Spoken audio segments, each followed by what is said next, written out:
Yan na ba si Malu, yung galing Hong Kong? Parang mas naghihikahos pa nga. Niwala man lang pasalubong. Ma, bakit po may trapal yung bubong natin? May tumulo kasi dyan pero huwag kang mag-alala. Aayusin ko yan, konting tiyaga lang, ha?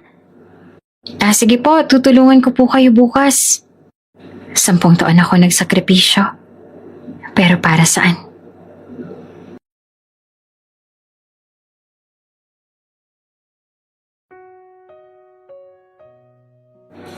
Mainit ang alinsangan sa paliparan. Pero mas mainit ang damdaming pilit na pinatatatag ni Malu habang buhat-buhat ang kanyang lumang maleta. Sa loob ng terminal, may mga pamilya na sinalubong ng mga placard. May dalang lobo at kwentas ng bulaklak. Samantalang siya at ang anak niyang si Talia ay tahimik lang na lumabas sa arrival area. Walang sumalubong, walang yakap, walang welcome back. Sa mata ng iba, isa lamang siyang OFW na umuwing bigo. Ma, eto na ba yon? Tanong ni Talia habang nakasakay sila sa tricycle pauwi sa probinsya. Tumango si Malu at pinisel ang kanyang kamay. Pagdating nila sa barangay San Vicente, agad na naramdaman ni Malu ang mga matang nakasunod sa kanilang paglakad. Mula sa sari-sari store ni Aling Lorna, sa sabungan sa kanto, hanggang sa waiting shed ng terminal. Tila lahat ng usapan ay naputol para lang masipat silang mag-ina. Sa daan, paakyat sa looban, nakita na nila ang kubo. Ang bahay na iniwan ni Malu 10 taon na ang nakalilipas. Noon, medyo matibay pa ito. Ngayon, butas-butas na ang bubong. May trapal na asul na ikinabit gamit ang mga lumang pako. Ang dingding ay may mga siwang at ang pintuan ay nakasabit lang sa isang kalawanging bisagra. Pasensya ka na anak. Bulong ni Malu habang binubuksan ng kandado. Ito lang ang meron tayo ngayon. Ngumiti si Talia kahit bakas ang pag-aalinlangan sa kanyang mga mata. Okay lang po ma, masaya ako nandito na tayo ulit. Sa loob ng bahay, puro alikabok at lamok ang sumalubong sa kanila. May ilang gamit pang naiwan sa sulok. Isang lumang ventilador, plastik na mesa, at mga damit na pinagsiksikan sa karton. Ipinagpag ni Malu ang banig at saka inihanda ang lumang kulambo para sa anak. Dati, dito tayo natutulog, kwento ni Malu. Pero masikip tayo ngayon. Kaya, tayo muna ha? Tumango naman si Talia. Hindi siya sanay sa ganitong kalagayan. Sanay siyang nakatira sa bahay ng tiyahin. May sariling kama, may maayos na kusina, pero hindi siya nagsalita. Wala siyang balak pasakitan ng ina. Kinagabihan habang niluluto ni Malu ang lugaw sa lumang kalan sa labas ng bahay, narinig niya ang mahinang bulungan ng ilang kapitbahay na napadaan. Yan ba si Malu? Galing Hong Kong? Parang mas naghihikahos pa. Bulong ng isa. Wala man lang pasalubong? Sagot pa ng isa. Napatingin si Malu at hindi siya nagsalita. Tumalikod siya. Pinilit ayusin ang apoy sa kalan. Masakit, pero sanay na siya sa mga salitang hindi binibitiwan sa harap. Sanay siyang lumaban ng tahimik. Sa hapagkainan, kumain silang mag-ina ng lugaw na may tuyo. Walang reklamo si Talia, pero dama ni Malu ang bigat sa puso ng anak. Ma, sabay silip ni Talia sa bubong. Bakit po may trapal yung bubong natin? May tumulo na kasi dyan pero huwag kang mag-aalala. Aayusin ko yan, konting tiyaga lang. Sagot ni Malu. Tulungan ko po kayo bukas. Sagot ni Talia, pinilit ang ngiti. Sa buong gabi hindi makatulog si Malu. Pinagmasdan niya ang anak na mahimbing ang tulog sa banig. Habang ang ulan sa labas ay paunti-unting tumatagos sa mga siwang ng bubong, sa kanyang puso, hindi ito ang pagbabalik na pinangarap niya. 10 taon ako nagsakripisyo. Para saan? Tanong niya sa sarili. Ang kaunting ipon niya ay halos naubos sa pagpapadala buwan-buwan. Binayaran ng utang ng tiyahin, pinanggamot ng pamangkin, pinambili ng damit ni Talia. At ngayon, siya ay balik sa simula. Ngunit sa kabila ng lahat, yakap niya si Talia At sa yakap na iyon, pinangako niya sa sariling hindi sila mananatiling ganito. Makakaahon din tayo, anak. Bulong niya sa dilim. Hindi ko alam kung kailan, pero makakaahon din tayo. Sa likod ng lumang aparador, isang kahon ng marurupok, ngunit puno ng alaala. Doon niya muling nakita ang isang sobre na may selyong banyaga. Ngunit hindi pa niya iyon binuksan. Hindi pa ngayon. Abay Malu, ikaw na pala yan. Akala ko hindi ka na babalik. Sarkastikong sigaw ni Aling Bebang mula sa may kanto ng looban. Suot nito ang duster na halos araw-araw ay yun na rin ang bihis nito. Nakatukod ang kamay sa bewang at may hawak na tabo habang nagwawalis. Ngunit hindi pagbate ang laman ng tinig niya, kundi pandalait na may kasamang malutong na halakhak. Grabe, 10 taon ka sa Hong Kong pero hindi malang nabakbak ang trapal sa bubong? Dagdag pa niya, sabay turo sa kubo ni Malu. Natahimik si Malu at agad niyang inakay si Talia papasok ng bahay. Ngunit hindi niya na napigilan ang panlalait ng iba pa. Pati ang mga dating kaibigan niya, sina Alma at Nida, ay umiwas ang tingin. Ang mga dating kumarin niya na sabik noon sa pasalubong, ngayon ay parang hindi siya kalala. Ang kapal ng make-up sa abroad pero ang bahay parang binagyo. Dinig niyang bulong ni Nida habang dumadaan. Pinilit ni Malu na hindi tumugon, mas pinili niyang lumaban sa katahimikan. Ngunit si Talia, bata pa, ngunit ramdam ang bawat insulto, ay hindi makapaniwala sa trato sa kanilang mag-ina. Kinabukasan, pumasok si Talia sa bagong paaralan. Isinuot niya ang uniforme na pinamanahan pa ng anak ng tiyahin nila. Kulay puti ang blouse pero may mancha na sa kwelyo. Ang palda ay medyo maluwag kaya kinailangang ipitin gamit ang safety pin. Ang sapatos ay may lamat sa gilid at sinakluban ni Malu ng itim na shoe polish para hindi mahalata. Sa loob ng classroom, nakaupo si Talia sa hulihan. Tahimik. Hindi pa siya halos nakakapasok ng 1 oras. May narinig na siyang isang batang babae na pabulong pero malinaw. Yan yung anak ng yaya. Katulong sa abroad ang nanay niyan, diba? Seryoso? Akala ko ba kapag ka-OFW yayaman? Bahay pa lang nila barong-barong pa din. Parang pugad ng ibon. Sabay tawa ng ilan. Napayuko si Talia, kagat labi. Pinilit niyang huwag umiyak. Sa recess, mag-isa lang siyang kumain. Dinukot niya ang nilutong tinapay na may palamang ginisang repolyo. Ang kayang-kaya lang ng kanilang budget. Sa kabilang mesa, nagtatawanan ng ilang kaklase niya habang sinisilip ang cellphone. Hindi alam ni Talia, nakapost na pala sa Facebook ang larawan ng kanilang bahay. Kinuhanan ng kapitbahay nila isang araw na hindi nila alam. Kita ang trapal sa bubong, ang sirang pader, at ang caption, OFW sa HK for 10 years pero ganito ang bahay? Baka may sikreto. May libo-libo ng reactions ito. Karamihan, puro negative. May ilang tawa emoji at may hashtags pa na #YayaGoals. Walang naiuwi. Pagka-uwi ni Talia, tahimik lang siya. Pinilit niyang ngumiti sa ina. Kamusta ang school mo, anak? Masayang tanong ni Malu habang naghahain ng lugaw. Okay lang po, ma. Mabait po yung teacher ko. Sagot naman ni Talia sabay kuha ng kutsara. Ngunit baka sa mukha niya ang lungkot. Sigurado ka ba? May nanloko ba sa'yo? Tanong ni Malu. Ramdam ang kakaibang kilos ng anak. Wala po, ma. Okay lang po talaga. Sagot ni Talia, pinilit na ngumiti. Ngunit kinagabihan habang nagliligpit si Malu ng labada, napansin niyang bukas ang cellphone ni Talia at nakabukas ang Facebook app. At doon niya nakita ang post. Ang larawang iyon ng bahay nila. Ang mga komentong walang habas. Ang mga birong tila mga kutsilyong dumudukal sa dangal nila. Kinabig niya ang cellphone pero hindi siya nagalit. Umupo siya sa gilid ng banig at pinagmasdan ng anak na mahimbing ang tulog. Iyakap ang sirang unan. Sa puso niya ay may kirot. Hindi dahil sa mga sinabi ng iba, kundi dahil sa sakit na hindi masabi-sabi ng anak. Kinabukasan habang sila'y nag-aalmusal, hindi na napigilan ni Malu ang tanong. Anak, nakita ko yung post. Yung tungkol sa bahay natin? Napahinto si Talia. Lumuha siya agad. Sorry po ma, ayoko makita niyo yun. Ayoko masaktan kayo. Hinawakan siya ni Malu sa kamay.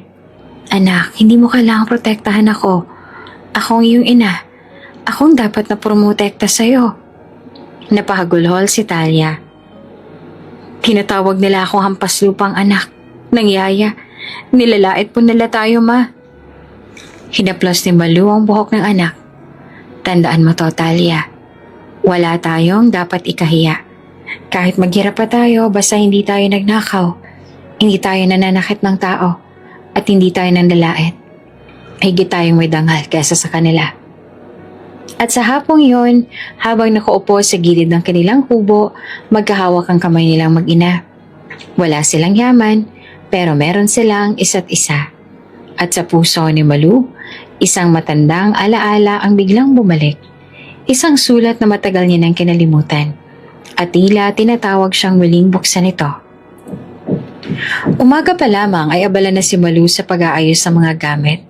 May kaunting perang natira sa kanyang baon mula sa Hong Kong, kaya nakabili siya ng 2 plastic na lalagyan para paghiwa-hiwalayin ang mga damit ni Talia.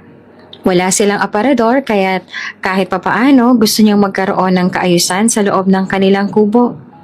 Habang pinupunasan ng isang lumang kahon na iniwan ng kanyang ama sa ilalim ng papag, napansin niyang may tila nakaipit na sobre sa pagitan ng mga papel. Makapal ito sa alikabok at may marka ng banyagang selyo mula sa Hong Kong.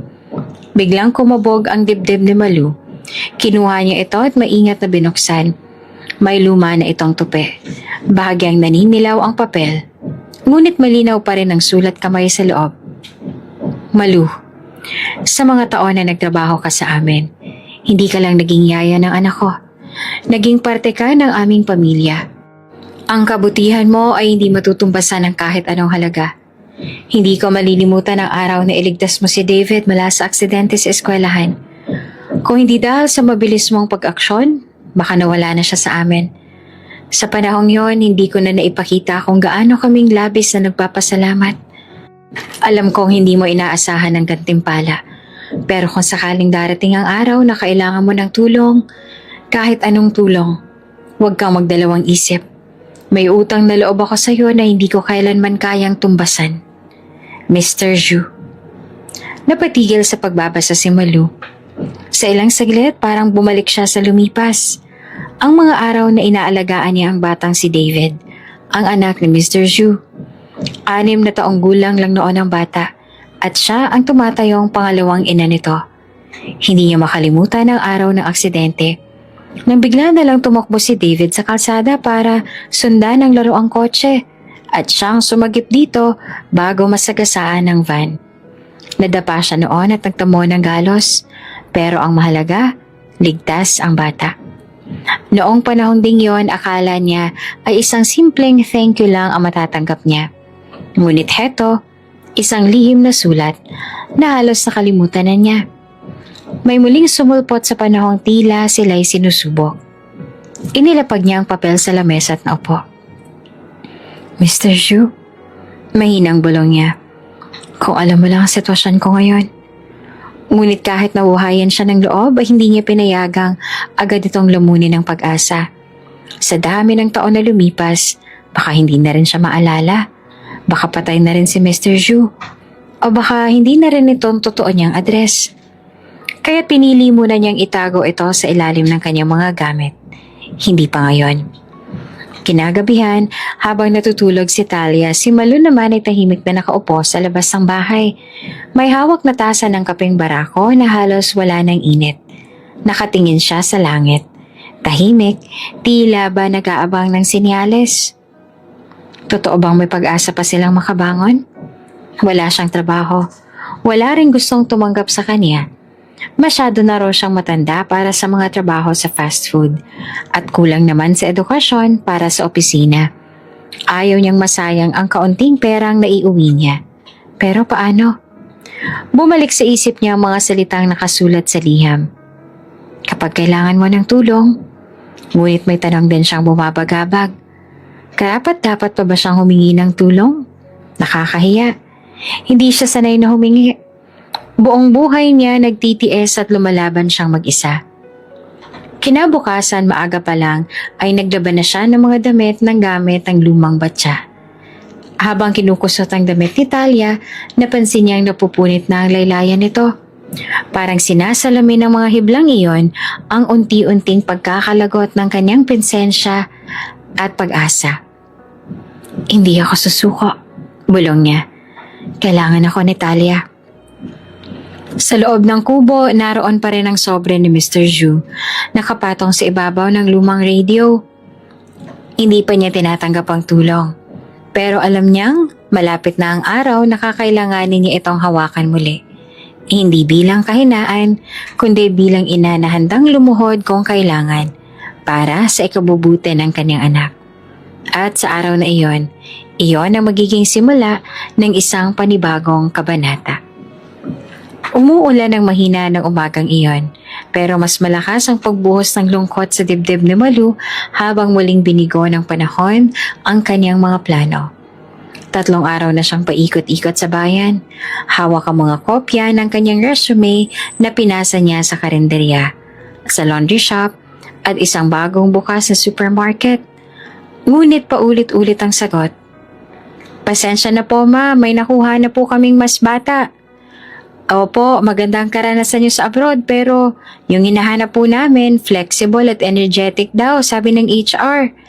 May edad na raw po kasi kayo, sayang. Hindi niya masabing 10 taon siyang nag-alaga ng 4 na bata sa Hong Kong.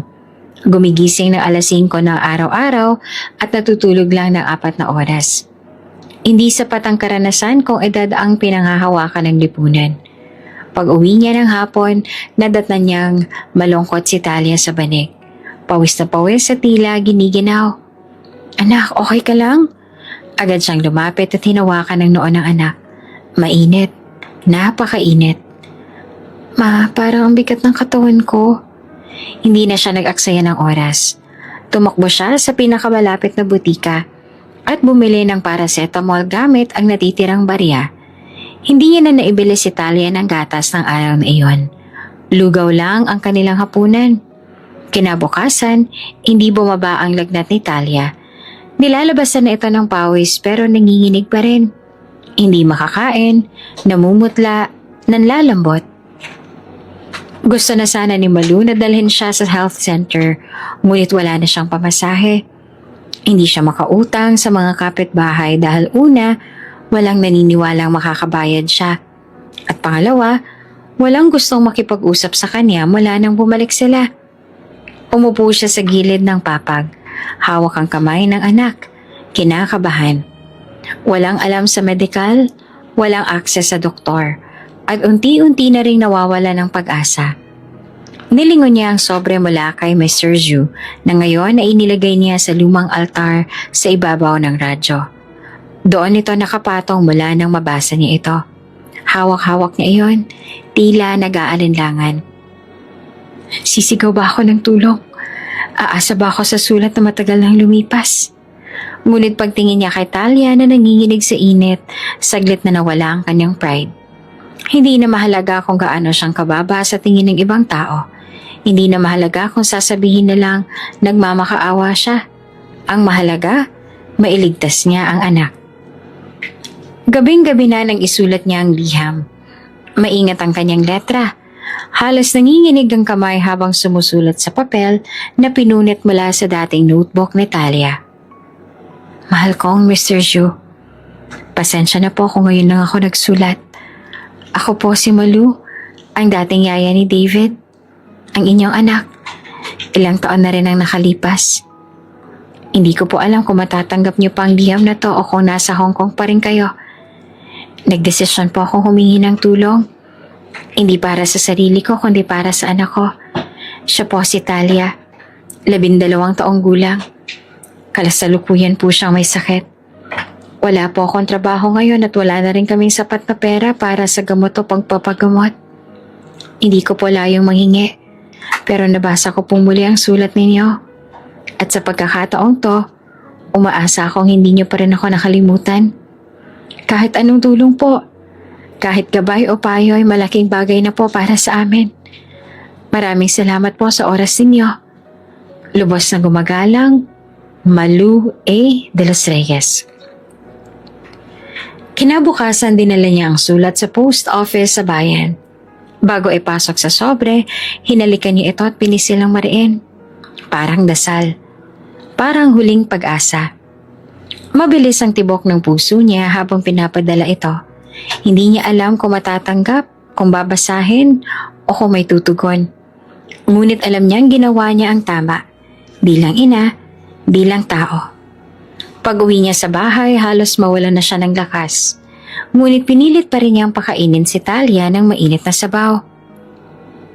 Ma, sumulat ka po ba sa dati mong amo? Tanong ni Talia nang marinig niyang tumawag si Malu sa post office. Tumango siya. Oo anak, hindi ko alam kung sasagot siya pero susubukan ko ang lahat. Napayakap si Talia sa kanya. Sorry po ma, kung ako ang dahilan ng lahat ng paghihirap ninyo. Mariing niyakap ni Malu ang anak. Hindi mo kailanman naging kasalanan ng pagmamahal ko sa'yo. At habang tumatagos ang ambon sa butas ng kanilang bubong, hindi nila alam na ilang araw mula ngayon, magkakaroon ng sagot ang liham na iyon. Ngunit bago dumating ang sagot, kailangan muna nilang harapin ang panibagong panalait sa isang napipintong barangay fiesta. Matagal nang inaabangan sa barangay San Vicente ang taunang fiesta. Sa bawat sulok may bite ng banderitas. May kalsadang pininturahan ng bagong kulay at ang mga tarpaulin ng mga sponsor. Puro pamilyang kilala at may kaya sa lugar. Ngunit para kay Malu, hindi ito pista ng kasayahan, kundi pista ng panlalait. Araw-araw simula na mag-umpisang paghahanda ay mas lalong naging matalim ang mga mata at bibig ng mga kapitbahay. Mag-aambag daw ang bawat bahay para sa potluck, sabi ng tanod kay Malu habang kinokolekta ang listahan. Kahit anong makakaya mo, kahit prutas lang, tumango si Malu. Bagamat alam niyang halos wala na siyang maibigay, sa likod ng bahay may iisang kumpol ng hinog na saging sa may puno. Iyon ang napagdesisyon na niyang dalhin, ang tanging kaya ng kanilang bulsang tagpi-tagpi. Dumating ang araw ng pista.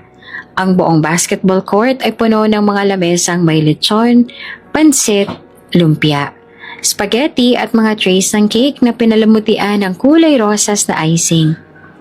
Bitbit ni Malu ang isang bilao ng may sapin na dahon ng saging at sa gitna nito ay nakapatong ang 8 peraso ng ginanggang, nilagang saging na inihaw na may asukal.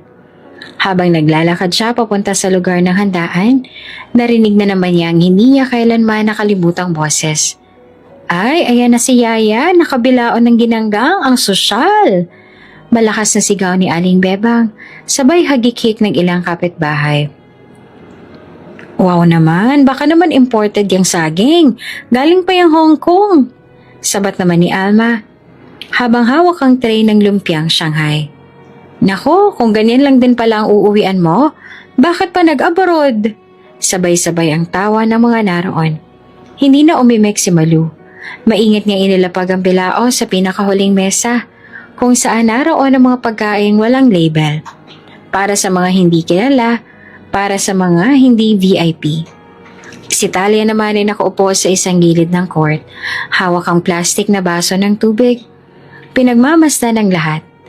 Nakasuot siya ng lumang besidang bigay lang ng tiyahin, pero malinis at planchado. Lumapit si Nida sabay sabing, Talia, sa susunod sabihin mo si mama mo. Huwag na siyang magdala kung nakakahiya lang. Ang dumi-dumi pa ng trapal niyo. Nakakaapekto sa aesthetic ng barangay. Hindi na nakasagot si Talia. Napayuko na lamang siya habang kumakalamang sikmura. Masakit ang ulo. Epekto pa rin ng sakit nang hindi pa tuluyang gumagaling. Pero mas masakit ang dinaramdam ng puso. Samantala si Malu naman ay napaupo sa pinakadulo ng lamesa habang pinapanood ang mga bisitang sabay-sabay na kumakain at nagtatawanan. Wala ni isa sa kanila ang lumapit sa kanya. Walang tumikim sa saging niya. Nakita niyang iniwasan ito ng ilang kabataan na para bang makakakuha sila ng kahirapan sa bawat kagat. Habang nakaupo roon, tahimik lang siyang nakatitig sa entablado kung saan kasalukuyang kumakanta si Kapitana. Ngunit ang tunog ng mikropono ay natatabunan ng mas malalim na boses sa isipan ni Malu. Boses ng pagod, ng pagsisisi at ng tanong. Ito bang pinaghirapan ko ng 10 taon? Walang pagkilala, walang respeto. At ngayon, wala ni isang saging ang naubos. Habang pauwi silang mag-ina, dala ni Talia ang bilao ng ginanggang. Buo pa rin, hindi nagalaw. Ma, pwede ko pong kainin to? Tanong niya, pilit ang ngiti. Tumango naman si Malu kahit pakiramdam niya ay nilunok niya ang buong kahihiyan.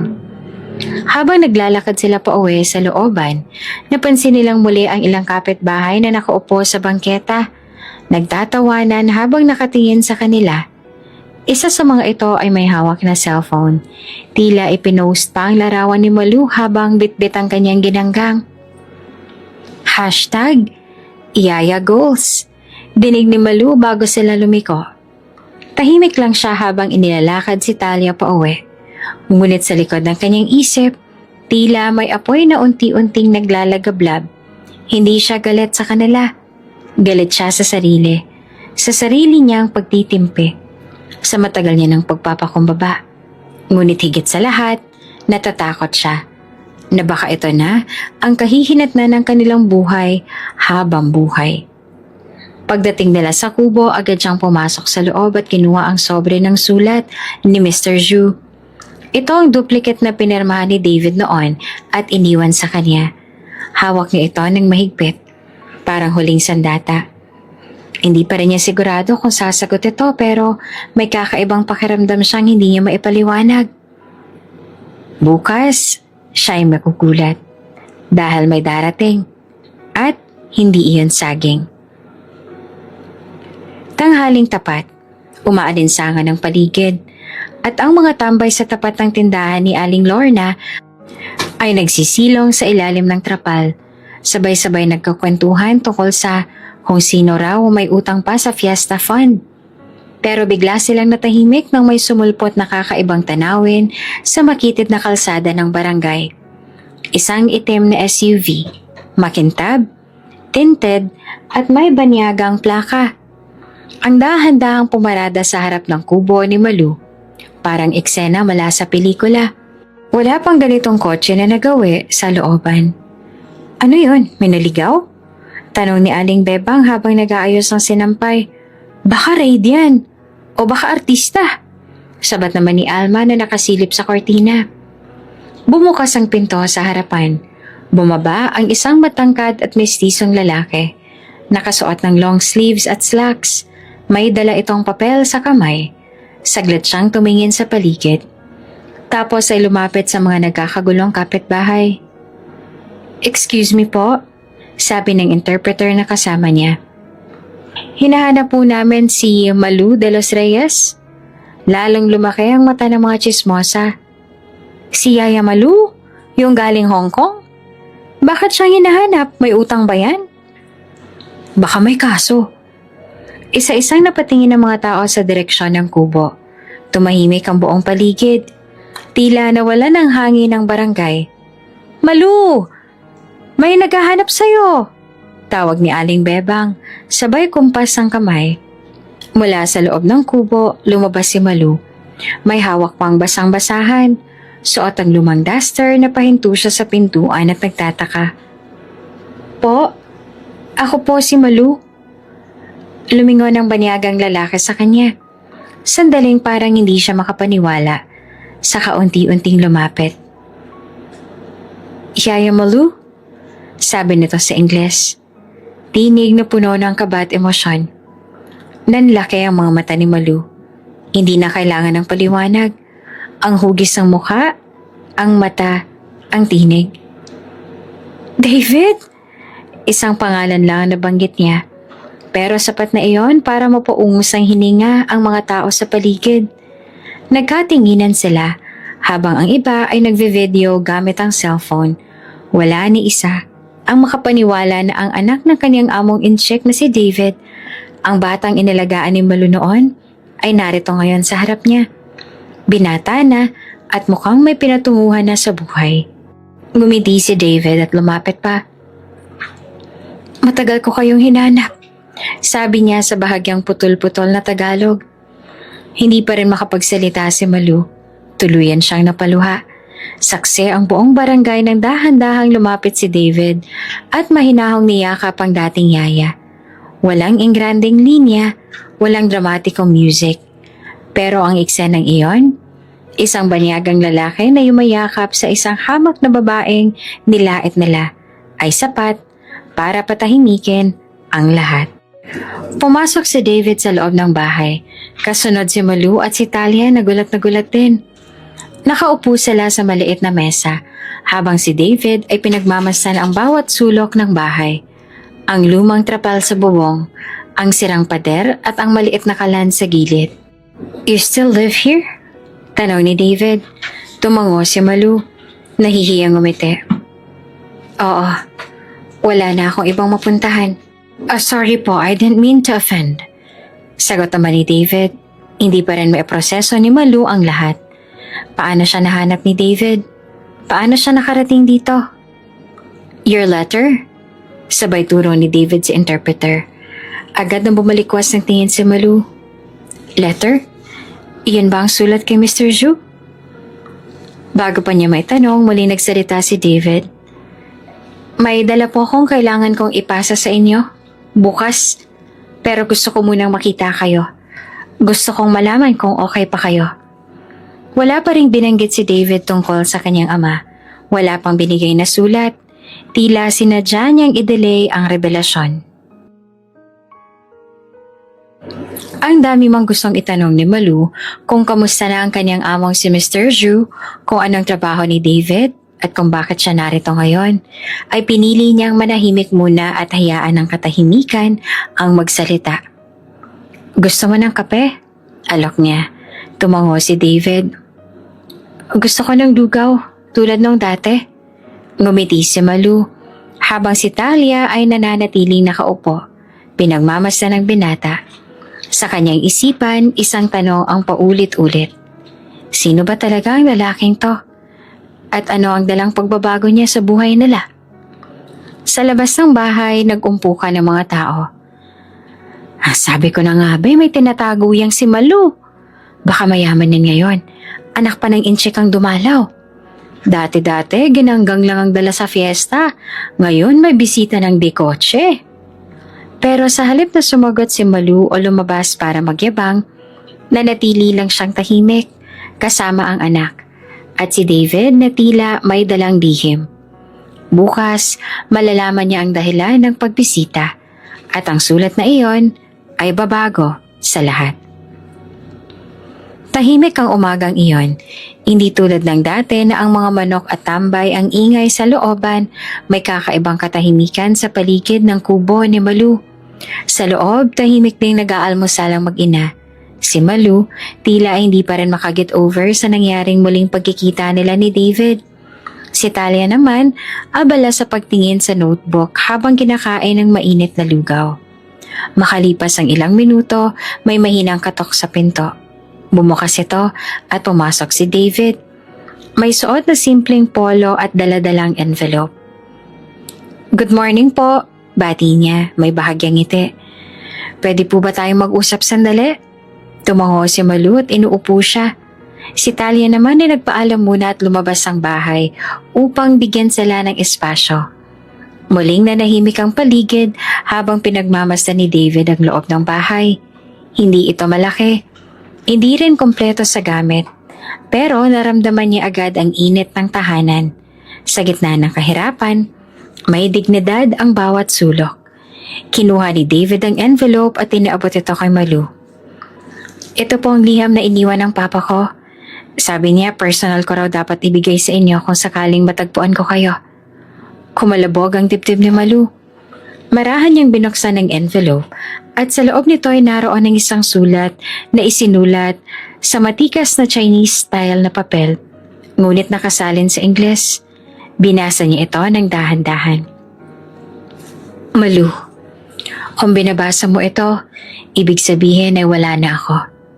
Hindi ko man nasagat agad ang iyong sulat, hindi ibig sabihin ay nakalimot ako. Sa katunayan, sa huling mga sandali ng aking buhay, ikaw at si David ang laman ng isip ko.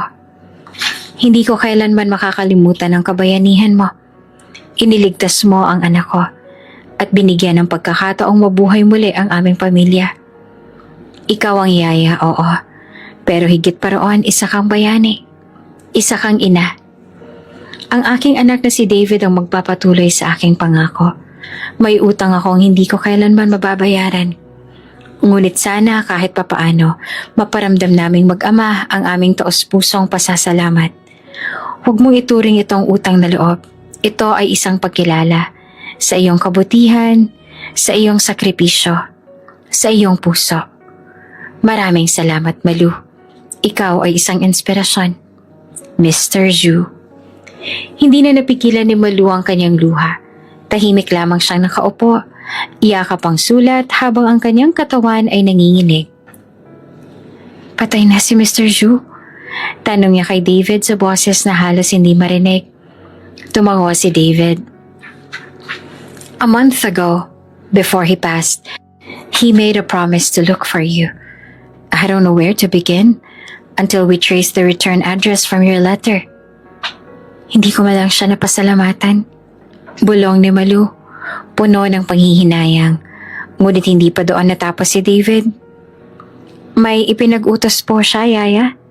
At gusto ko rin gawin ito. Hindi lang dahil sa bilin niya, kundi dahil naniniwala ako na karapat-dapat kayo makatanggap. Inilabas niya ang 2 dokumento mula sa isang maliit na bag. Una, ito po ay ang business grant proposal. Seed capital para sa maliit na negosyo. Kahit ano pong gusto niyong simulan. May team po kami na pwedeng tumulong sa inyo kung kailangan niyo ng support sa training o pag-set up. Halos hindi naman makapaniwala si Malu. Pangalawa, ito po ay full scholarship para kay Talia. From junior high school hanggang college, kasama ang tuition, books at allowance. May partnership po kami sa isang private foundation dito sa Pilipinas. Nanlaki ang mga mata ni Malu. David, hindi ko alam kung ano sasabihin. Tanggapin niyo po sana. Hindi ito utang. Ito ay katuparan ng pangakong hindi kailanman naglaho. Tahimik si Malu ng ilang saglit. Pagkatapos ay napatingin kay David. Hindi ako sanay na tinutulungan, David. Buong buhay ko ako ang umaalalay. Ako ang sumusuyo, pero ngayon ko lang naramdaman to. Na may isang tao na handang kumilala sa maliit kong papel noon. Hindi maliit ang papel ninyo, Yaya. Sagot ni David. You saved a life. Napayo ko si Malu. Pinahid ang luha. Tila unti-unting nabibigyan ng saysay ang lahat ng pinaghirapan niya sa ibang bansa. Bumalik sa loob si Talia matapos marinig ang katahimikan. Anak, sabi ni Malu habang pinaupo ito sa tabi niya, may magandang balita si Kuya David. Ngumiti si David. Hello, Talia? Gusto mo bang mag-aral sa school na gusto mo? Kahit sa ibang bansa kung gugustuhin mo. Napatingin si Talia kay Malu, tsaka bumaling kay David. Gusto ko po pero mas gusto ko pong hindi na mahirapan si Mama. Umaling si Malu, nakangiti. Hindi na natin kailangang mamili. Pareho nating mararating yon, anak. Sa loob ng kubo may katahimikang puno ng pag-asa. Hindi pa rin sila mayaman. Wala pa rin sementado ang sahig. Butas pa rin ang bubong. Ngunit ang pagkatao ni Malu ay parang muling binuo. Sa kanyang mga kamay, hawak niyang pangako ng kinabukasan. Isang sulat mula sa taong lubos na nagpapasalamat at isang alok mula sa lalaking minsan niyang inalagaan na ngayon handang alagaan din sila. Isang araw lang ang lumipas mula nang bumisita si David sa kubo ni na Malu, ngunit para bang may sumabog na bomba sa buong barangay ng San Vicente. Hoy, nakita mo ba yung kotse kahapon? Yung itim? Ang kinis! Yung kasama raw ni Malu, mukhang banyaga pero nagtatagalog. Anak daw yun ng amo niya dati sa Hong Kong. Sa tindahan ni Aling Lorna sa palengke, pati na sa pila sa tricycle terminal, iisa lang ang paksa. Si Malu, ang yaya na OFW. Ang babae sa kubo na biglang may dumating na banyagang bisita. Hindi inaasahan ni Malu na sa dami ng taon niyang pinagtatawanan at binabaliwala ay bigla siyang magiging usap-usapan. Ngunit tulad ng dati, kung may naiinggit, mas marami ang nagmamasid. At higit sa lahat, may iilang hindi pa rin matanggap ang kanyang biglaang pagbango. Abay, nagpapapansin lang yon. Mariing sabi naman ni Aling Bebang habang nakikipag-inuman ng kape kina Alma at Nida sa harap ng bahay. Palagay ko may connect yan sa amo niya dati. Baka alam mo na. Bulong pa ni Alma sabay kindat. Baka ginamit yung amo. Tapos ngayon umaasa sa anak. Baka hindi yan sulat-sulat lang, baka may pinaghuhugutan. Dagdag pa ni Nida. Bakit biglang may kotse? Biglang may bisita? Nako, kung yaya lang talaga yan, imposible.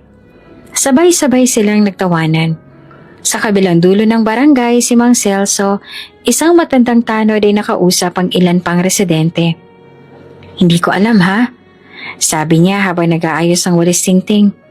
Pero mukhang may ibang kwento yang si Malu. Hindi basta-bastang yaya lang yon. Nakita mo ba kung paano siya tiningnan ng lalaki? Tanong ni Aling Mercy. Parang may malalim na respeto at hindi basta-basta lang yun. Ano naman kung yaya?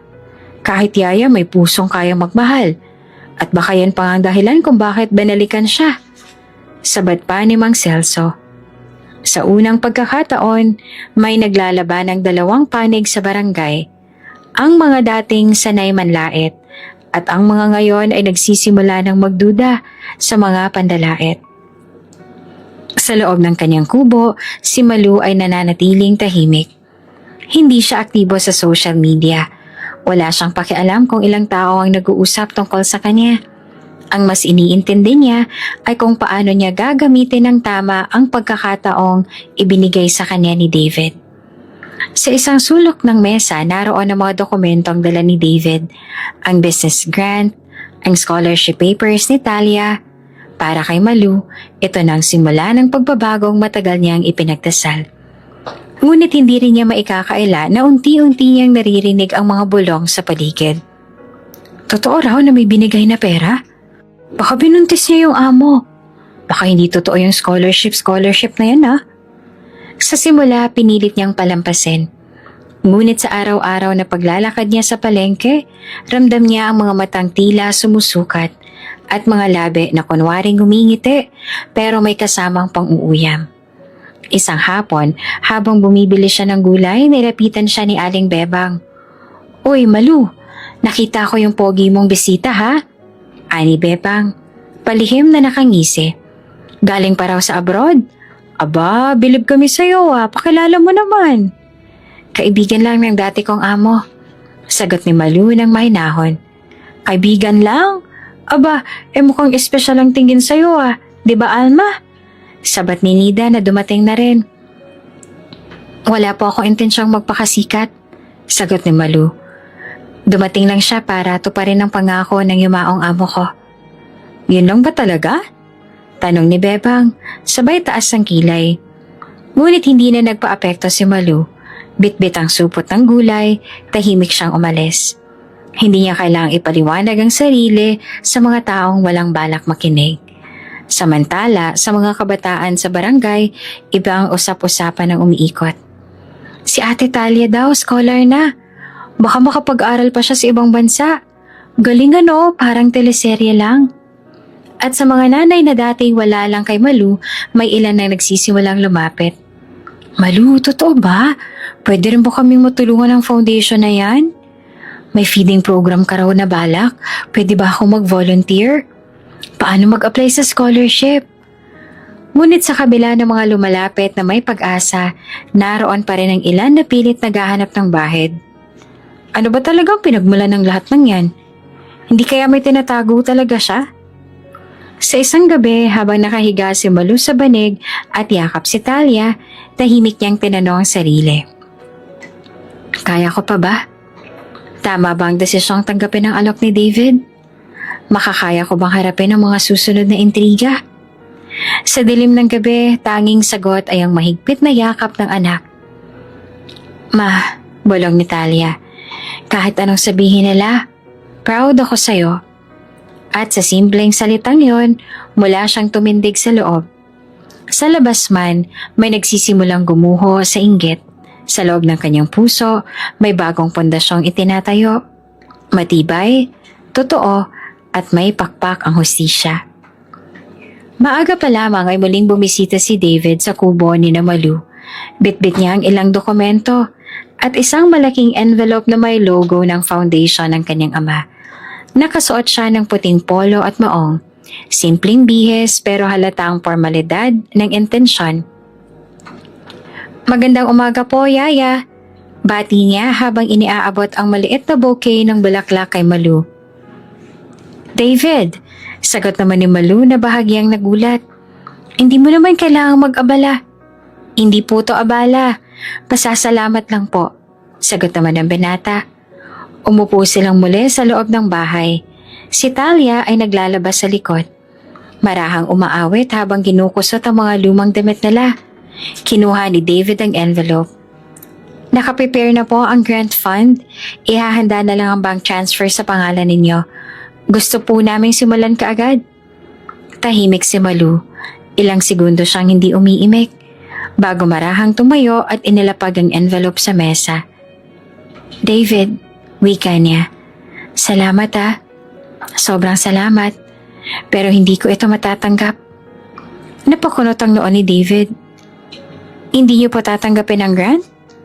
Umiling si Malu. Hindi ko naman kailangan ng malaking halagang pera. Ang kailangan ko lang ay ang pagkakataong muling tumindig na hindi dahil sa awa, kundi dahil sa sarili kong sipag at dangal. Sandaling natahimik si David. Pinagmasdan niya ang babaeng minsang nagpalit ng kanyang lampin. Nagpakain sa kanya ng lugaw tuwing gabi at nagturo sa kanya ng Tagalog habang lumalaki siya sa Hong Kong. You're still the same, Yaya. I remember this. Your quiet pride. Malumanay naman ang tinig ni Malu. Sa dami ng taong nalalait ako dahil yaya lang daw ako. Hindi ako kailanman nagpanggap na mayaman. Pero gusto kong makamit ang pag-unlad sa paraang hindi ko ikakahiya. Tumango si David at bahagyang ngumiti. Okay po. Kung ayaw niyo ng pera, may alternative naman po kami. Inalabas niya ang pangalawang folder mula sa kanyang bag. We can give you full control of a small community project. Ikaw ang magtatayo, ikaw ang mamumuno. Kami ang support system. Pwede mo itong gawing feeding program, livelihood center, or daycare para sa mga batang iniwan ng magulang sa ibang bansa. Natigilan si Malu. Hindi iyon limpak-limpak na salapi, kundi oportunidad. Ganitong klase ng alok ang hindi niya kayang baliwalain. Mapagpapaguran ko to, bulong niya. Mapanghahawakan ko. Sige, tatanggapin ko yan, sabi ni Malu na may kumpiyansa sa tinig. Basta hindi ito limos. Gusto kong ibalik ang tiwala at gusto kong makita ni Talia na kahit mahirap, kayang gumawa ng kabutihan sa marangal na paraan. Napangiti si David. Yaya, proud ako sa'yo. Papa would be proud too. Walang ibang yaman na mas mahalaga sa respeto, sagot naman ni Malu. At salamat dahil hindi mo kami pinilit. Tumayo si David. Tinapik ang kamay ni Malu. May isang bagay pa pong hindi pwedeng tanggihan. Nilingon ni Malu si Talia na noon ay papasok na sa bahay. Bitbit ang tabong may sabon. Si Talia, sabi ni David. Hindi niya kasalanan na pinanganak siyang walang pribilehiyo. Pero may kakayahan siyang mangarap. Hindi natin dapat limitahan niyon. Napatingin si Malu sa anak. Tahimik lamang si Talia. Pero baka sa mga mata ang tanong kung ano ang ibig sabihin ng kanilang pag-uusap. Anak, tawag niya. Nilalapit ni David ang isang scholarship para sa'yo. Mag-aaral ka ng libre, kahit hanggang kolehiyo. Napaangat ang kilay ni Talia. Po, pero ma, kaya ko namang tumulong sa negosyo ninyo, ayos lang po ko. Lumapit si David. Talia, this is not just about school. It's about preparing you to dream bigger. Tahimik naman si Talia, tumingin sa ina. Ma, gusto ko pong mag-aral pero ayokong iwan ka. Ngumiti naman si Malu. Hindi mo naman ako iiwan. Isinasama mo ako sa pangarap mo. Napayakap si Talia sa kanyang ina. Wala silang luho. Wala silang mamahaling kasangkapan pero sa yakap na iyon, alam nilang mayaman silang hindi mananakaw. Tinagabihan habang inaayos ni Malu ang mga papel ng proyekto, napatingin siya sa lumang larawan nila Talia noong maliit pa ito. Suot ang uniformeng pinamigay lang ng kapitbahay, hawak ang medalya sa isang spelling bee. Hindi sila mayaman, pero ngayon may saysay ang lahat ng pagod. Tumayo siya at lumabas ang bahay. Pinagmasdan ang madilim na langit, puno ng bituin. Maraming salamat, Mr. Zhu. Bulong niya. Hindi ko to kakalimutan. At sa puso niya buo ang paninindigan. Ang tagumpay na hindi sinuhulan ng yaman, kundi itinaguyod ng prinsipyo. Makalipas lamang ang 2 linggo matapos tanggapin ni Malu ang community project na alok ni David, nagsimula ng magbago ang ritmo ng buhay sa kalooban ng barangay San Vicente. Sa halip na matamlay at puno ng bulong-bulungan ng paligid, ngayon ay may naririnig ng hiyawan ng mga bata, halakhakan ng mga nanay at tunog ng nagkakantahang estudyante mula sa loob ng home-based learning space na itinayo ni Malu sa kanyang mismong kubo. Hindi ito ang grande, wala pang maayos na classroom pero may tabla, mga plastic na upuan, isang lumang whiteboard at ilang donated books na dinala ng foundation ni David. Sa harap ng bahay may kariton na ginawang mini kusina. Doon niluluto ang lugaw at sopas para sa libreng feeding program araw-araw. Welcome to Kariton at Kubo Learning Center. Ang simpleng karato lang nakasabit sa harapan ay ginawa pa ni Talia, na ngayon ay abala na rin sa pagtuturo ng basic reading at writing sa mga batang kapwa niya lumaki sa kahirapan. Ate Talia, marunong na po ako magsulat ng pangalan ko. Sigaw ng isang batang si Andoy, habang hawak ang papel na may nakasulat na Andoy, kahit may baluktot na letra. Ang galing mo, Andoy! Bukas naman, ispell natin ang pangalan mo ng pabaliktad, ha? Sagot ni Talia, sabay tawanan ng mga kaklase. Sa isang sulok, si Malu ay abala sa paghahalo ng sopas sa malaking kaldero. Ate Malu, meron pa po ba tayong extra bowl? May bagong batang sumali eh. Tanong ng isang nanay. Sige, dagdagan natin. Hanggang may apoy, may pagkain. Sagot naman ni Malu na hindi ininda ang init ng kalan. Hindi nagtagal naging balita na sa buong barangay ang bagong gawe sa looban. Mula sa simpleng kubo na minsang pinagtawanan, ngayon ay naging sentro na ng pag-asa at kaalaman. May ilan ang dumadayo mula sa kabilang purok para makisali, pero hindi lahat ay natuwa. Sa loob ng air-condition na opisina sa munisipyo, si Mayor Besa ay nagbabasa ng ulat mula sa kanyang aide. Oops! May break muna! Gusto mo bang ma-shoutout dito sa channel ni Ate Jane? Mag-comment lang ng lesson you learned from the latest story uploaded. Dahil pipili kami ng isang best comment of the day para i-shoutout sa susunod na upload. Kaya huwag kalimutang mag-iwan ng lesson you learned after you watch this video. Maraming salamat! Shoutout nga pala kay Janet Singkol from Riyadh, Saudi Arabia, Norberto de la Cruz from Nueva Vizcaya, at Vicenta Villaruel from Cabangcalan City, Negros Occidental. Sa ating mga tagapakinig, paki-comment naman po sa baba kung taga saan kayo para alam ko kung hanggang saan umaabot ang mga kwento ni Ate Jane at para ma-shoutout ko kayo sa mga susunod pa nating mga kwento. Maraming salamat sa patuloy na pakikinig.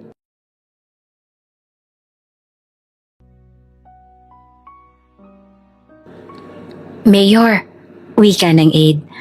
Dumarami raw ang tumatangkilik sa libreng edukasyon at pagkain doon sa proyekto ng isang Malu de los Reyes. Yung galing Hong Kong, may tulong daw na banyaga. Ha? Yung dating yaya? Sabay bangon naman ni Mayor Besa mula sa kanyang upuan. Sa kubo? Doon sa trapal-trapal na bubong? Opo, pero ngayon dagsaraw ang mga tao doon. Pati nga mga nanay nagtutulungan at mukhang may support galing sa foundation sa abroad. Napaismid ang alkalde. Hindi po pwedeng may bagong bida. Hindi po pwedeng maagawan tayo ng spotlight. Bulong niya sa sarili. Ako ang tumutulong dito sa barangay. Hindi kung sino-sino lang. Samantala sa bahay ni Aling Bebang, hindi pa rin matahimik ang bibig. Kung ako ang tatanungin, masyado nang nagpapapansin yung Malu na yan, ha? Tinuturuan ng mga bata, akala mo kung sinong principal. Wala ngang diploma yon. Pero Bebang, sabat naman ni Alma, tinuturuan lang naman at saka pinapakain pa. At libre. Libre? Libre? Walang libre sa mundong to. Pag may libre, may kapalit yan. Balik pa ni Bebang habang sumisimsim ng kape. Hindi kaya, bulong ni Nida. Baka may balak ng tumakbong barangay kapitan yung Malu na yan? Nagkatinginan silang tatlo. Isang sabay-sabay na. Ay, pwede. Ngunit sa kabila ng mga bulong at puna, wala ni isang pagdududa kay Malu. Hindi siya nagnanais ng titulo. Hindi siya naghahangad ng trono. Gusto niya lang na magbigay ng kapalit sa biyayang natanggap. Sa kalagitnaan ng isa sa kanilang feeding sessions, dumating si David kasama ang ilang staff mula sa foundation. May dala silang mga bagong school supplies at gamot para sa ilang batang sakitin. Kamusta na po kayo, Yaya? Tanong ni David habang inaabot ang mga supplies. Eto, nabubuhay at natutupad ang panaginip. Sagot naman ni Malu. Nilingon niya ang mga batang nag-aaral. Hindi ko akalain sa kubong ito may sisibol na bagong kinabukasan. Nang gabing iyon, habang nililigpit ni Malu ang mga kaldero, tumabi sa kanya si Talia. Ma, proud ako sa'yo. Dati tinitiis yung panlalait nila, pero ngayon tinitingala na kayo. Ngumiti si Malu. Anak, hindi na mahalaga kung anong tingin nila. Ang mahalaga, alam mo kung sino ka at kung sino ka sa mata ng Diyos. Pero ma, sabay tingin ni Talia sa langit. Parang nararamdaman ko na hindi pa tapos ang pagsubok. Napatingin si Malu sa anak. At sa di kalayuan sa loob ng munisipyo, may isang plano na ang inihahanda.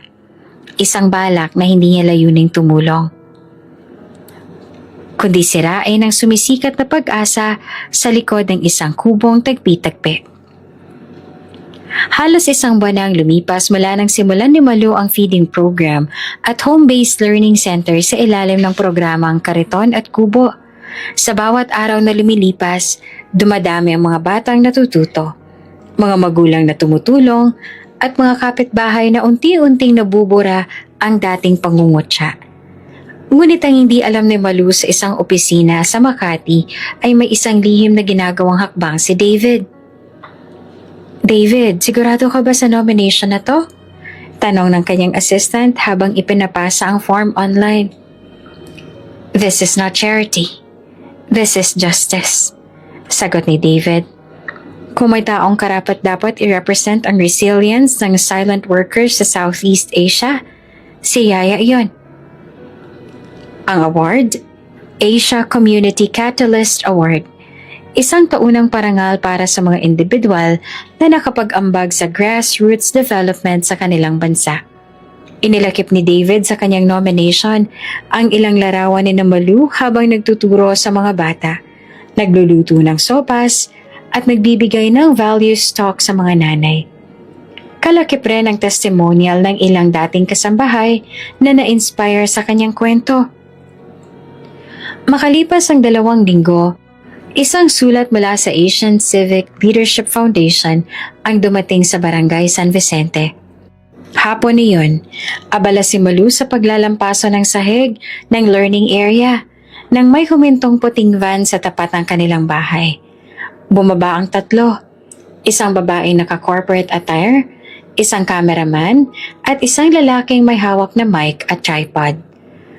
Magandang hapon po, kami po ang team mula sa Civic Leadership Foundation. Bati ng babae. Nandito po kami para i-cover si Ginang Malu de los Reyes, isa sa mga official nominees para sa Asia Community Catalyst Award. Napatigil si Malu sa ginagawa. Si Talia na nasa tabi ay napamulagat. Ang mga batang nasa silid ay sabay-sabay na napatayo. Ano po? Tanong ni Malu na halos hindi makapaniwala. Ma, totoo ba yun? Nominee ka sa isang award? Bulong ni Talia. Opo, totoo po.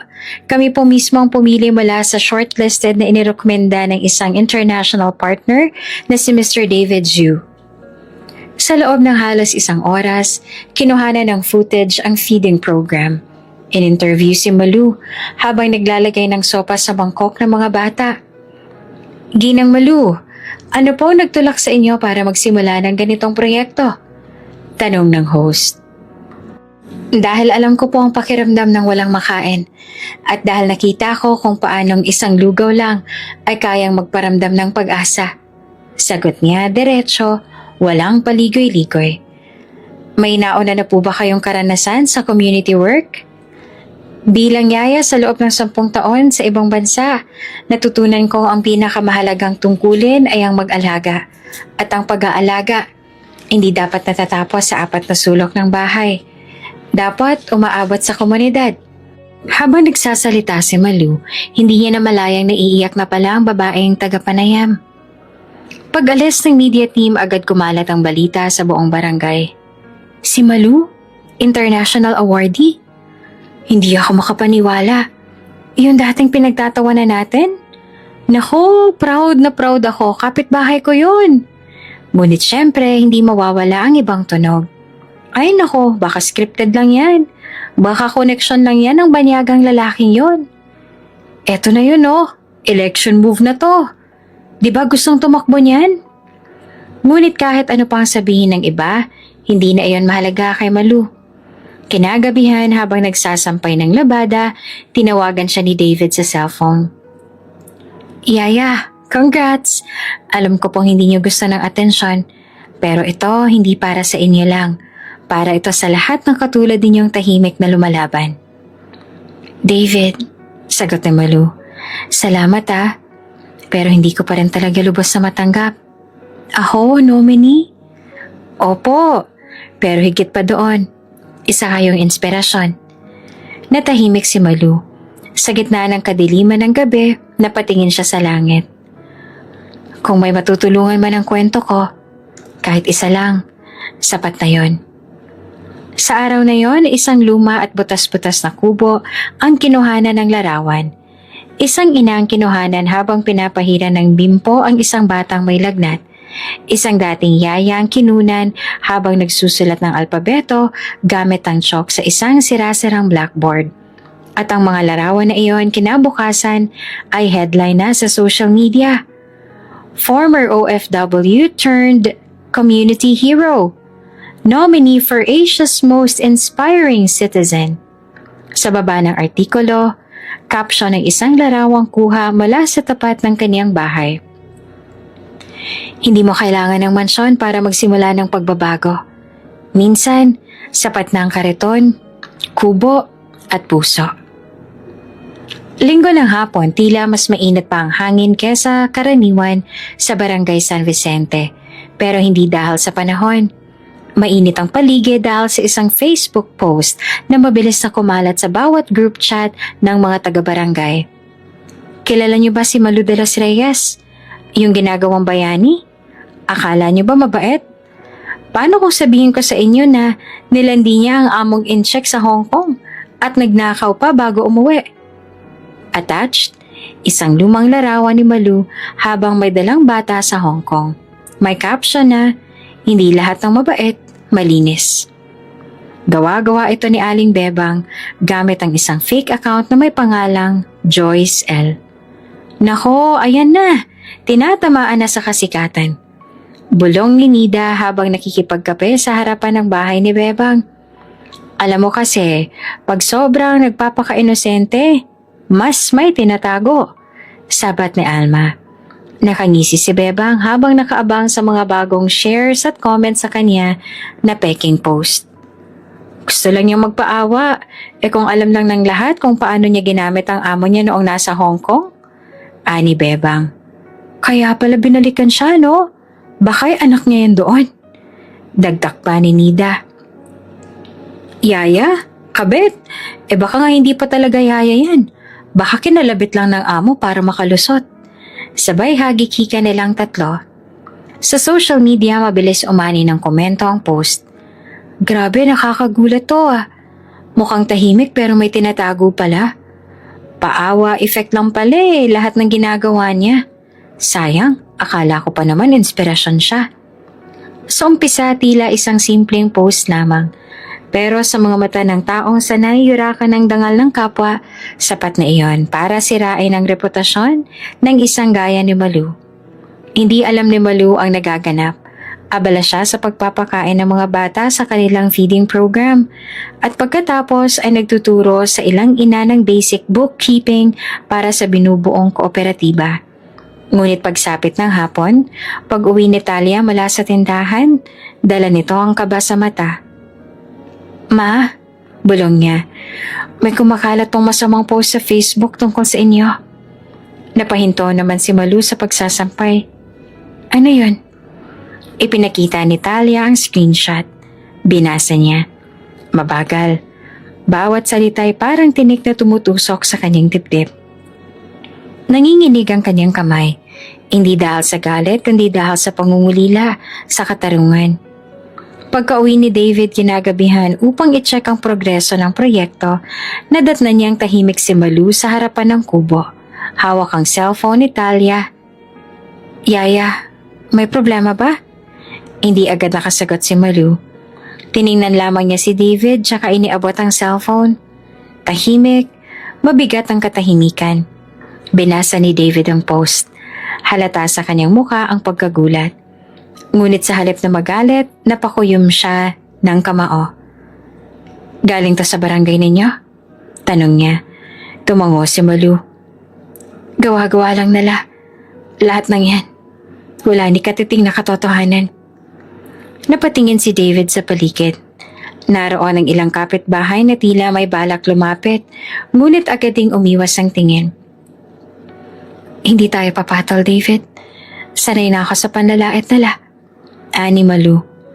Pero hindi to panlalait lang. Paninirang puri na ito. Ngunit tahimik lamang si Malu. Tiningnan niya ang langit. Wala akong social media. Wala akong oras magpaliwanag sa lahat. Pero alam ko ang totoo. At alam yun ng Diyos. Tumango si David. Pero yung anak niyo at yung mga batang inaasahan kayo, hindi dapat silang makarinig ng ganitong kasinungalingan. Kinabukasan, tila mas malamig ang ihip ng hangin. Mas mababa ang tingin ng mga tao habang dumaraan si Malu sa palengke. Wala ang dati niyang kausap. Parang naglaho ang paggalang ng ilan dahil sa isang post lamang. At sa kabila ng pananahimik niya, may mga estudyante na hindi na rin bumalik sa kariton at kubo. May mga magulang na biglang nagbawi ng tiwala. At kahit hindi nila tahasang sinabi ang dahilan, malinaw kung bakit. Sa bahay ni Aling Bebang, abot tengang ngiti. Hindi na ganun kadaming bata sa kubo, ano? Aniya, makikita rin nila kung sino ang totoo. Wala na yung award na yan, baka mag-back out yung foundation. Sabat pa ni Alma. Ganyan naman talaga, 'di ba? Ang apoy, pag hinipan, nawawala. Wika pa ni Nida. Hindi nila alam ang apoy na sinisikap nilang patayin ay sadyang marunong gumapang palihim.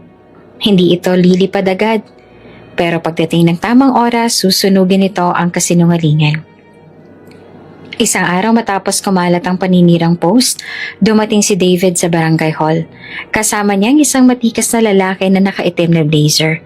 Bitbit ang maletang puno ng dokumento. Sa mukha pa lang nito, halata nang hindi ito karaniwang residente, kundi isang abogado. Ano bang kailangan mo sa barangay namin, Mr. Lim? Tanong na isang tanod, halatang naiilang. May schedule ba kayo para kay Kapitan? Tugon ni David, malamig ang tono. Nagbulungan ang mga staff. Hindi nagtagal lumabas si Kapitan Ador, kasama ang sekretary at ilang kagawad. Mr. David, kayo po pala. Napadaan ho kayo sa barangay hall namin. Bati ng kapitan, pilit ang ngiti. Hindi sumagot si David agad. Tahimik niyang inilapag ang isang folder sa mesa. Narito ako para pag-usapan ng paninirang puri at cyber libel na ikinalat sa social media laban sa isa sa pinakarerespeto naming community partner, si Ginang Malu de los Reyes. Napatingin ang kapitan sa papel. Nakasulat sa harap, Notice to appear, Barangay Mediation. Kasama nito ang legal complaint mula sa foundation kung saan nakalista ang mga pangalan ni Bebang de la Cruz, Alma Santos at Nida Ramos. Baka naman pwedeng pag-usapan na lang muna yan ng mahinahon. Sabad ni Kagawad Tino. Hindi ito usapang kanto, Kagawad. Sabat ng abogado ni David. Ang reputasyon po ng aming partner ay tinapakan at may matibay kaming ebidensya. We are filing formal charges of cyber libel under Republic Act 10175 and grave slander by deed under Revised Penal Code. Natahimik ang lahat. Hindi ba't dati ring OFW si Kapitana Bebang? Tanong ni David. Nakakahiya no? Sa halip na magsilbing huwaran, siya pang nagngingit-ngit sa dagumpay ng iba. Agad na nagpa-blotter sina David at ang abogado. Kasunod nito ay inisyu ng barangay ang subpoena para sa 3 babae. Kinabukasan kumalat ang balita sa buong looban. May kaso na raw sila Bebang. Bulungan ng mga tao sa tindahan. Si Bebang na dati taas noo at palaban, ngayon ay hindi na makalabas ng bahay. Takot siyang mahagip ng kamera. Takot sa chismis na minsan ay siya ring armas niya. Hindi ako natatakot, sigaw niya habang nilalaban ng mga kortina. Pero ang kamay niya ay nanginginig habang kinukusot ang tela na nagsasabi ng kabaliktaran. Dumating ang araw ng barangay hearing. Maagang dumating si Malu, nakasuot ito ng puting blusa at maayos ang ayos. Hindi siya ang dating yaya na inaalipusta nila, kundi isang ina na lumalaban para sa kanyang pangalan.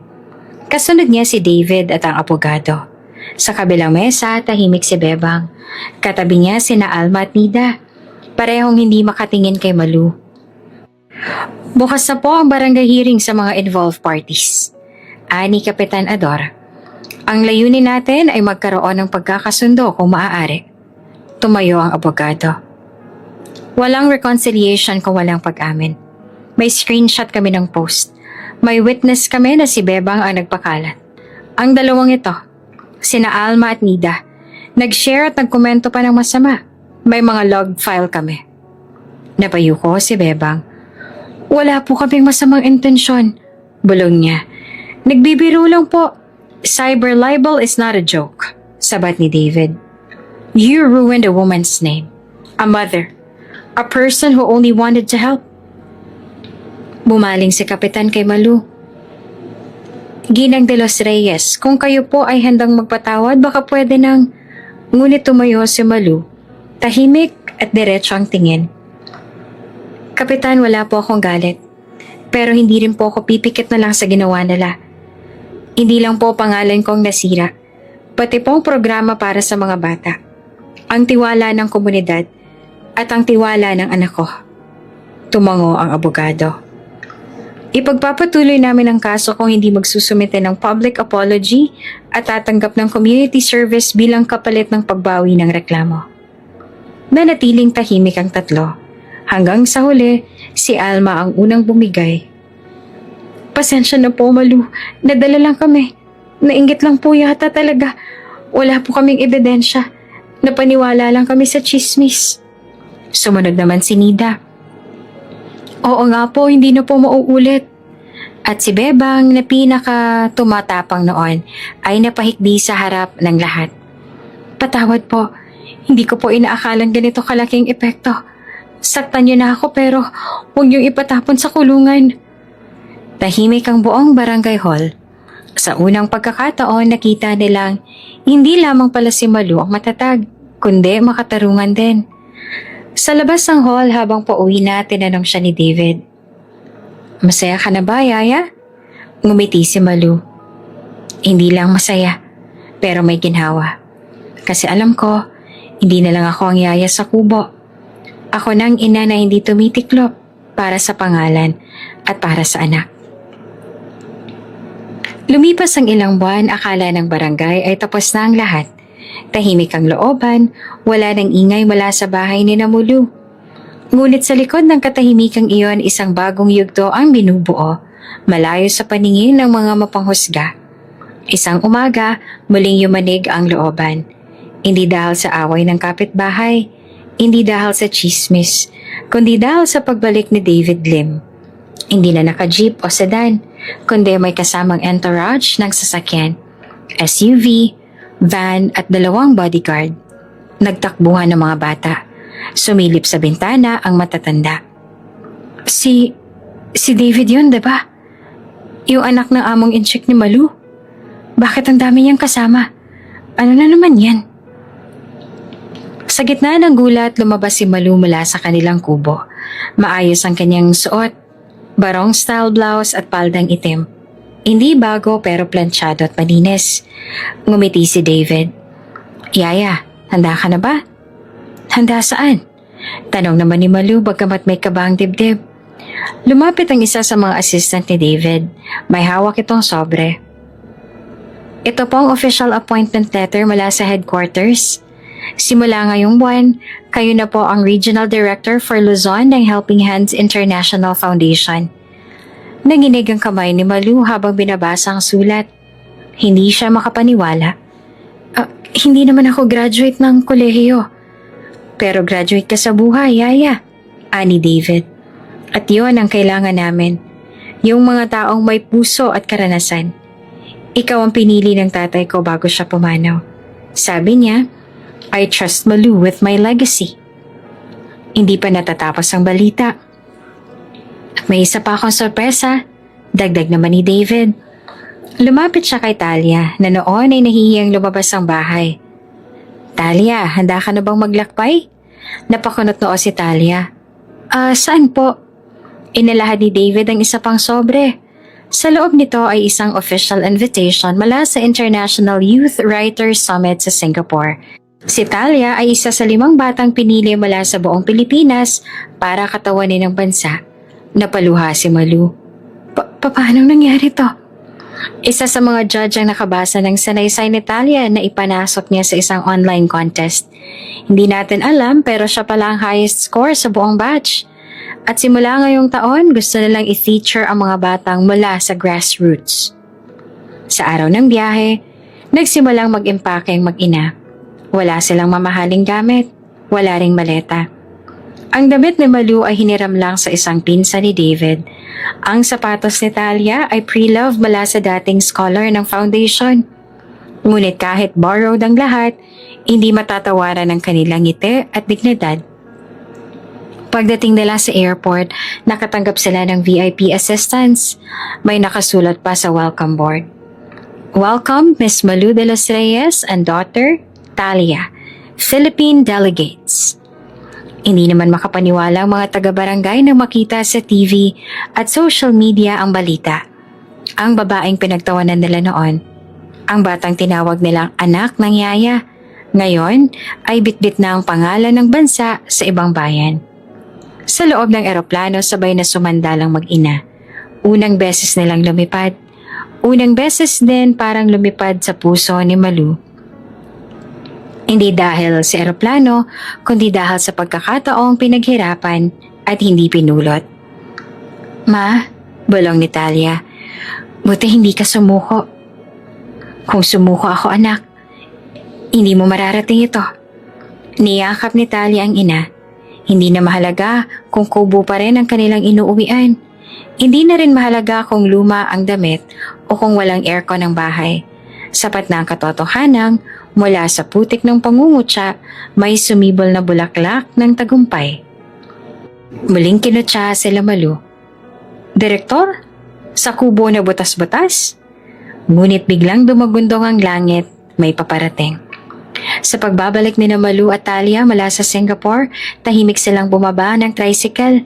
Bitbit ang ilang supot ng pasalubong at dokumento nagpapatunay ng tagumpay ni Talia sa International Writing Contest. Wala silang dala kundi kapirasong medalya, ilang larawan at malaking karangalan. Direktor, sa kubo pa rin umuuwi? Sarkastikong tanong ni Nida habang nagwawalis. Baka peke lang yung foundation, pa-picture-picture lang sa ibang bansa. Sabat naman ni Alma na nakaupo sa bangketa, nakalublob ang paa sa palanggana. Ang yabang pa ng anak, akala mo kung sinong international, ang sapatos luma pa rin. Sigaw ni Aling Bebang habang tumatawa. Tahimik lamang si Malu. Inakay si Talia papasok ng kubo at ibinaba ang mga gamit. Pero sa loob, ramdam niyang kumikirot ang dibdib ng anak. Nakayuko ito. Pinipigil ang luha. Anak? Mahinahong tanong ni Malu. Okay ka lang? Okay lang po, ma. Pilit ng ngiti ni Talia. Masaya na po ako nakasama kita. Ngunit alam ni Malu na masakit pa rin sa bata ang patuloy na pandalait. Lalo na't alam nilang kahit nakarating sa ibang bansa, hindi pa rin sila tinatantanan. Kinabukasan nagpakalat si Aling Bebang ng chismis. Kung totoong direktor yan, di sana may kotse o kahit bagong pintuman lang. Di wow, sabat pa ni Nida, direktor ng Lugaw Foundation. Tila isang tambol ng inggit ang bawat sigaw at bulungan. Sa sari-sari store, sa waiting shed, pati sa labas ng paaralan, pinag-uusapan si Malu. Ngunit ngayong umangat na siya, mas masakit na mga salita. Parang ayaw siyang tanggapin ng sariling komunidad. Habang nagsusuklay sa harap ng salamin, napapailing na lamang si Malu. Ngunit sa halip na matakot, hinawakan niya ang ID niyang may titulong Regional Director. Hindi ako para sa kanila. Ako ay para sa mga batang katulad ng anak ko. Bulong niya sa sarili. Ilang araw pang lumipas, tumanggap si Malu ng diha mula sa Foundation Headquarters. Hindi niya iyon ipinagmalaki. Tahimik niya lang itong isinabit sa loob ng kanilang bahay. Samantalang sa labas, patuloy ang panlalait. Isang umaga habang naglalabas si Malu sa tapat ng bahay. Oy, Direktor! Baka gusto mong papinturahan ko na yung bubong mo. Sigaw ni Alma, sabay tawa ng malakas. Baka ganyan talaga ang style ngayon sa abroad. Modern kubo look. Sabat pa ni Aling Bebang. Tumawa ang ilang kapitbahay na nakikinig. Ngunit hindi na pinatulan ni Malu. Ilang minuto ang lumipas, biglang umalingaw-ngaw ang langit. Umuulan ba? Tanong ng isang bata. Hindi no, parang helicopter ang tunog. Sagot ni Nida habang nagtatakbong palayo sa kalsada. Lahat ay napatingala. Isang maitim na anino ang lumilipad sa ulap, paikot-ikot, waring naghahanap ng landing area. Ang tunog nito ay tila tambol sa tenga ng mga tao. Hindi yan basta helicopter, parang VIP. Sigaw ng isang tricycle driver. Baka artista o di kaya sundalo. Bulong pa ng iba. Pero ang direksyon ng helicopter ay malinaw. Papunta sa kubo ni Malu. Lalo lang nabingi ang looban sa tunog ng rotor blades. Ang trapal sa bubong ng kubo ay dumadampi sa hangin, parang gusto nang liparin. Nagsilabasan ang mga tao, sumilip sa bintana, at ang mga chismos ay nagsiksikan sa labas. Si Talia lumapit sa ina. Ma, may helicopter! Tumango si Malu.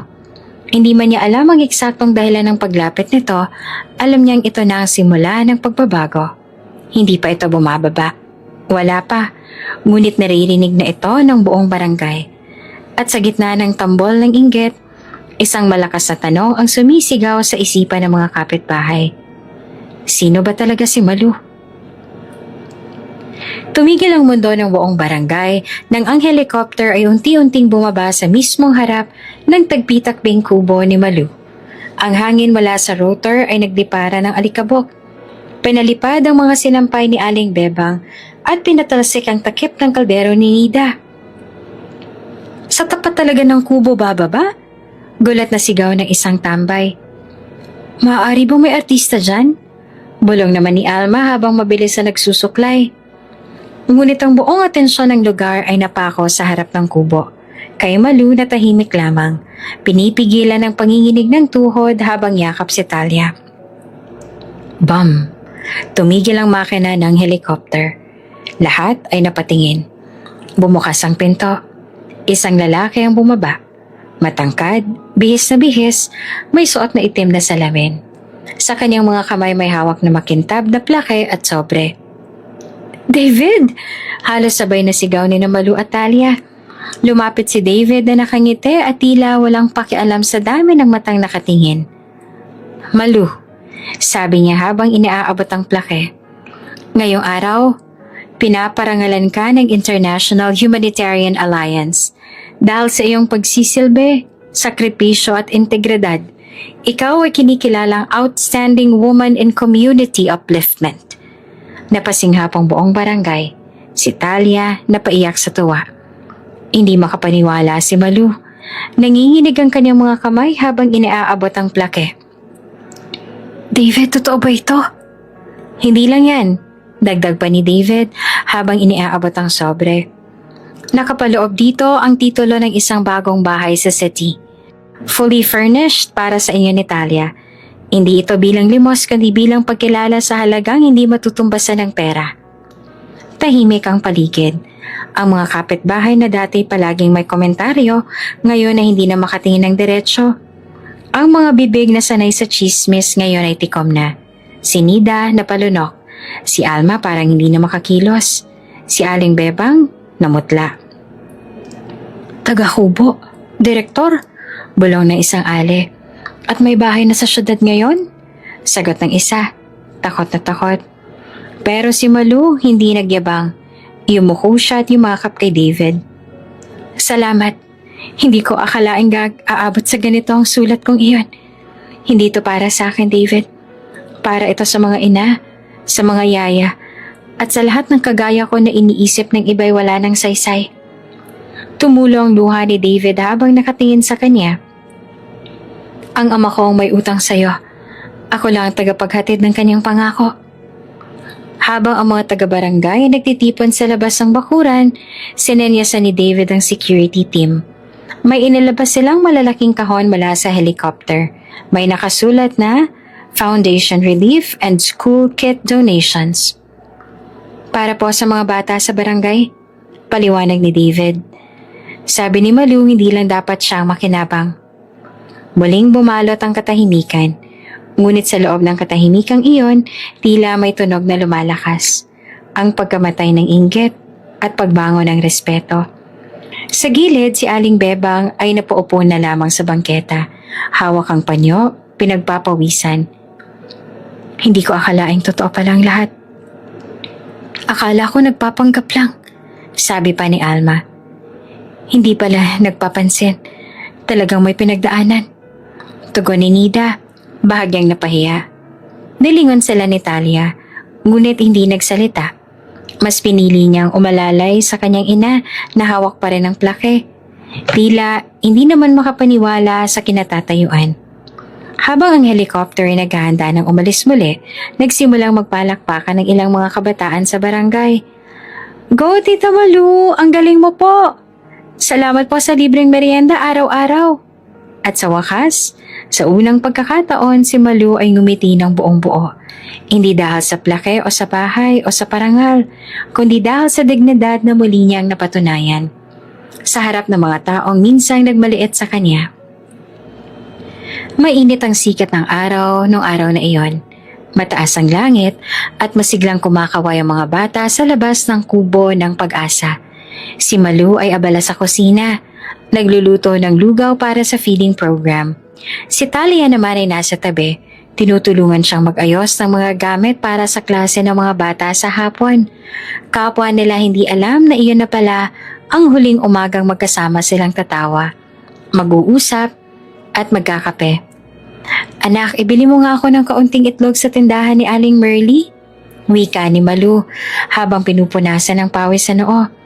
Tumango naman si Talia bitbit ang pitaka ng ina. Pagbalik ni Talia, isang eksenang hindi niya kailanman malilimutan ang bumungad sa kanya. Si Malu nakahandusay na sa sahig. Ang sandok ay gumulong palayo at ang kaldero ng lugaw ay nakasambulat sa sahig. Hindi siya gumagalaw. "Inay!" Sigaw ni Talia habang lumuluhod at niyuyugyug si Malu. "Mama! Gising po! Mama!" Agad siyang isinugod sa ospital. Sinamahan ni David at ilang kasamahan sa foundation. Ngunit kahit anong pagsisikap ng mga doktor, 1 oras lamang ang lumipas, binalita ng doktor ang pinakamalupit na balita sa isang anak. "I'm sorry. Wala na po siya." Napaluhod si Talia. Halos hindi siya makahinga. Si David ay napatakip sa bibig. Tumulo ang luha ng buong barangay nang mabalitaan ang nangyari. Sa gitna ng panaghoy at pagtatanong, isang lihim ang nabunyag. Habang inaasikaso ni David ang mga dokumento ni Malu para sa cremation at funeral arrangement, napansin niya ang isang lumang sobre sa ilalim ng drawer sa kubo. May nakasulat, "Para sa anak kong si Talia. Kung sakaling hindi na ako magising." Bumigat ang dibdib ni David. Agad niya itong binigay kay Talia.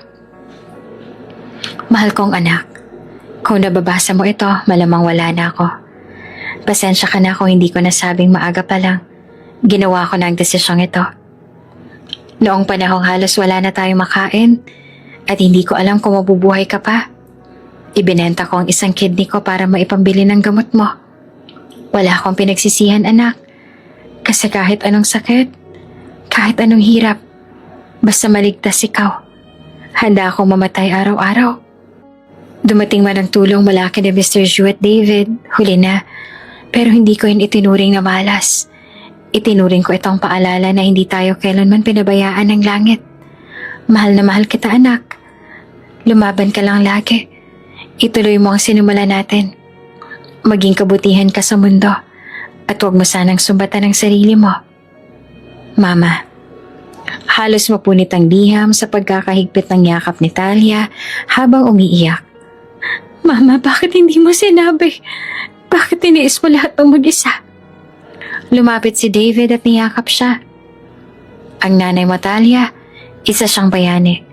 Hindi lamang para sa iyo, kundi para sa buong barangay." Ilang linggo matapos ang burol, isang makabagbag damdaming seremonya ang idinaos sa Barangay Plaza. Naroon ang mayor, mga guro, volunteers, donors at media. Sa gitna ng entablado ay isang puting urn. May larawan na may ngiti ni Malu, may hawak na mangkok ng lugaw. Magsasalita sana si Talia ngunit nanginginig ang kamay niya. Hawak ang mikropono, pinilit niyang tumindig. "Ang aking ina, isa siyang yaya. Hindi doktor, hindi politiko, hindi artista. Pero sa puso ng bawat batang natulungan niya, siyang tagapagligtas. Kung may araw man na gusto kong umiyak, eto na yun. Pero mas gusto ko pong gamitin ang boses ko para ituloy ang sinimulan niya." Pinalakpakan siya ng lahat. Humagulhol ang ilang matatanda sa likod ng crowd. Napayuko ang dating mayor habang si Aling Bebang ay muling lumapit kay Talia at mahigpit siyang niyakap. Pagkatapos ng seremonya, lumapit si David kay Talia.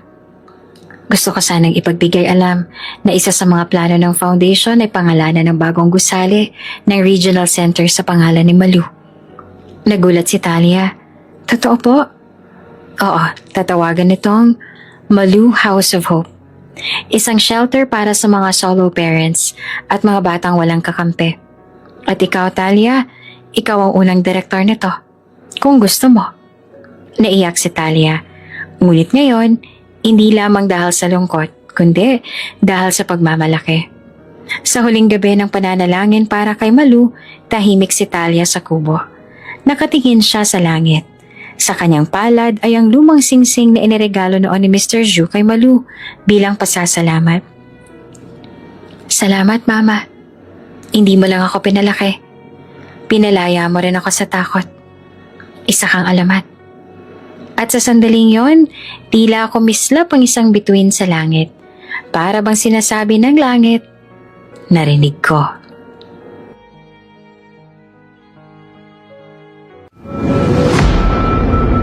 Kung bago ka pa lang, lang sa channel na ito, Ate Jane TV. Huwag kalimutang pindutin ang notification bell and subscribe button. Sana po hindi naman malaking abala sa inyo ang pagpindot ng subscribe button dahil ang kapalit po nito ay ang pagsuporta para makapag-produce ng mga libreng stories sa mga channels ni Ate Jane. Maraming salamat! Yan na ba si Malu, yung